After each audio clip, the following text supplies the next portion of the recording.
Hi guys, Andy Christian. This is my final project, the Doing Power project. Really excited to deliver it. I thought I would do something a little bit different, add a few different graphics in here just to show you kind of conceptually the context, what I learned during the project and during the course of building power. So I'm going to get right into it and go right to the first slide here.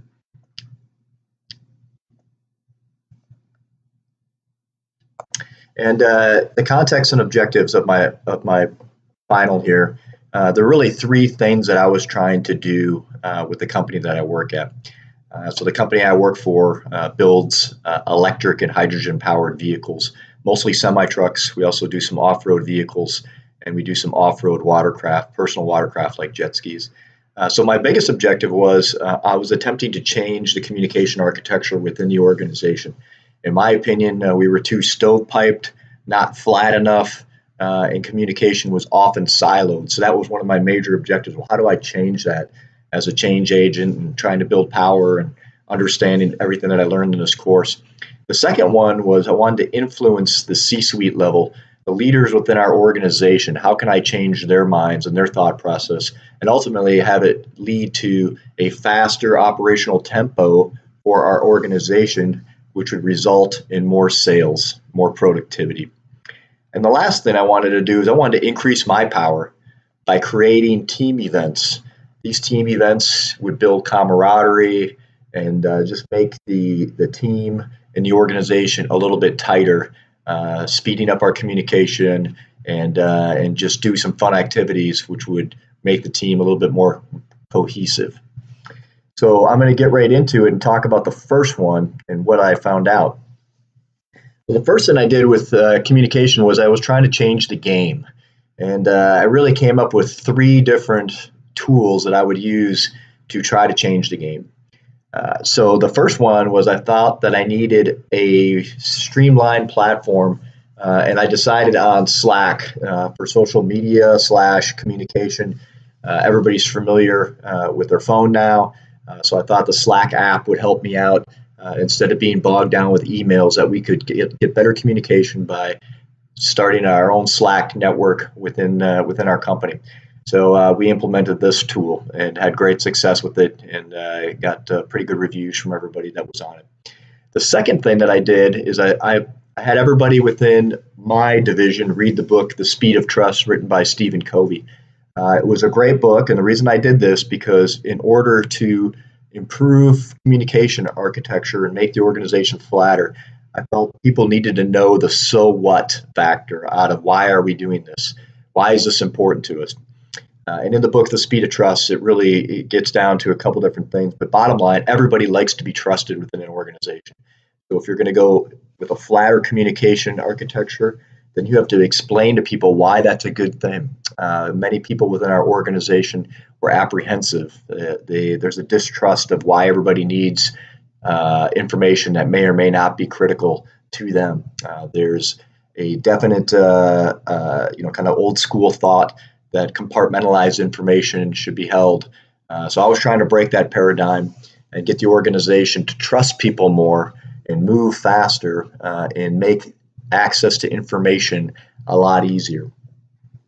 And then you see the photo on the right, which is just an architecture, and this isn't the one I use, but it's similar to the one I used, where change the game, where we're going to reorganize our organization and make it less siloed and flatter, where people can talk to people and cross-pollinate no matter what division you're in. You could have access to information, portal-based or email-based or Slack-based, and you could push information instead of having to pull information from people within our company. So redesigning the architecture of how we communicate and making it less siloed and flatter was one of my major objectives. The next one was really influence the C-suite for change, and that was probably one of the more challenging aspects of this building power project. It's very easy to influence those that work underneath you because you're the boss and they're going to listen to what you say. But when you go to the C-suite level, and you're trying to implement change, that can be very, very difficult.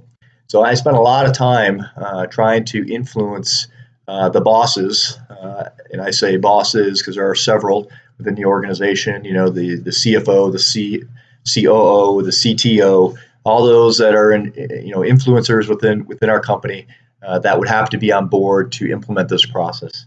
And for the most part, I think I succeeded. I got several of them to get on Slack. I got several of them to understand the importance of trust, and not just using it as a slogan or a punchline, that they really, really believed in it and understood what we were trying to achieve with moving faster. And if you move faster and your speed is faster, that end result will be more productivity, higher morale, etc. And then the third thing I was trying to implement is just building power by making your team stronger. So this is a picture of Camelback Mountain in Scottsdale, Arizona. So I wanted to do some team events outside of work where, you know, that camaraderie, that unit and corporate cohesion could take place, almost through shared misery, right? Because hiking up mountains is fun for some, not for everybody, but we try to find a route where everybody could have fun. And then at the end, makes you feel like you achieved something. And we, of course, had a great team bonding event with some coffee and some bagels at the end, and talked about things that were outside of the work environment, you know, family and activities and what people had planned for the weekend. So I'm a big believer in these type of events because I think it makes the organization stronger. I think it brings people closer, gets people out of their comfort zone, and has people maybe that were at a little bit lower level within the organization have free access to talking to people at a higher level of the organization in a social setting. So big win there, in my opinion. And then the last slide for my project, what happened and what lessons did I learn? I learned a lot of things, but I learned that change is hard. Change can be hard because people don't like to change unless they're forced to change. I also learned that flat communication takes trust, going back to that Stephen Covey Speed of Trust book, and that the speed of trust can positively impact the net profit margin. It's a little bit too early to tell right now, but I believe that we're going to see increased sales and definitely increased productivity, and some of the metrics there will be measurable and tangible, and I'm excited to see that move forward.